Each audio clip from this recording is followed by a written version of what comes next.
On the 10th of this month, about 1,100 officials from the Sri Lanka Principals Service who had been elevated from Grade 1 Class 2 to Grade 1 officials were called to Royal College Colombo, where they were to be informed of their promotions. Action TV pointed out that while it is the duty of the ministry to pay the stamp charge of 30 rupees to inform each of the principals by mail, it would be reminiscent of the love of excess and unnecessary pageantry of the previous regime if the ministry created a situation where the principals had to incur unnecessary costs. Certain principals had to travel to Colombo the previous day to attend this event. This was the Education Secretary's premise for holding this event.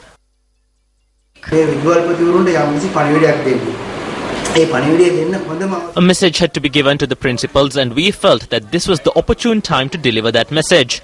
I was very happy because these promotions commenced when I was an additional secretary. I was then suddenly appointed the education secretary. So the minister and I both made speeches about the role of a principal and how principals should conduct themselves. Given the fact that most of the officials here have over 10 years of experience and have been principals for most of that time, a question arises as to whether they need any special training on the role of school principals. If there was a need for such training, then it is questionable as to why another 880 individuals were not called to Colombo and were simply notified of their promotions via mail. At the same time, these promotions were not the result of any special sacrifice on the part of the ministry or the secretary. These individuals were due to be promoted as per the service constitution. If the secretary is an official who gives due position to qualified persons, then he should have considered this letter from the Deputy Minister of Education at a time that he served as an additional secretary. This letter, dated the 8th of October 2012, requests the Education Secretary, who was an additional secretary at the time, to appoint this teacher as a Grade 3 principal.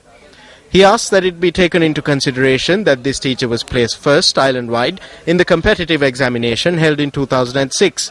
At the same time, 18 months had passed since the Ombudsman informed the Education Secretary at the time that this teacher had been done a grave injustice and that immediate steps should be taken to rectify it.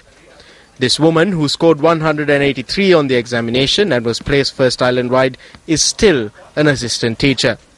By failing to serve justice to this teacher, the Ministry of Education is covering up its own mistake of forgetting to send a letter to the teacher calling her up for an interview. Just as the rogue principal appointment exposed by Action TV yesterday should be annulled, shouldn't steps also be taken to serve justice to this teacher to show that good governance is being implemented in the education sector as well?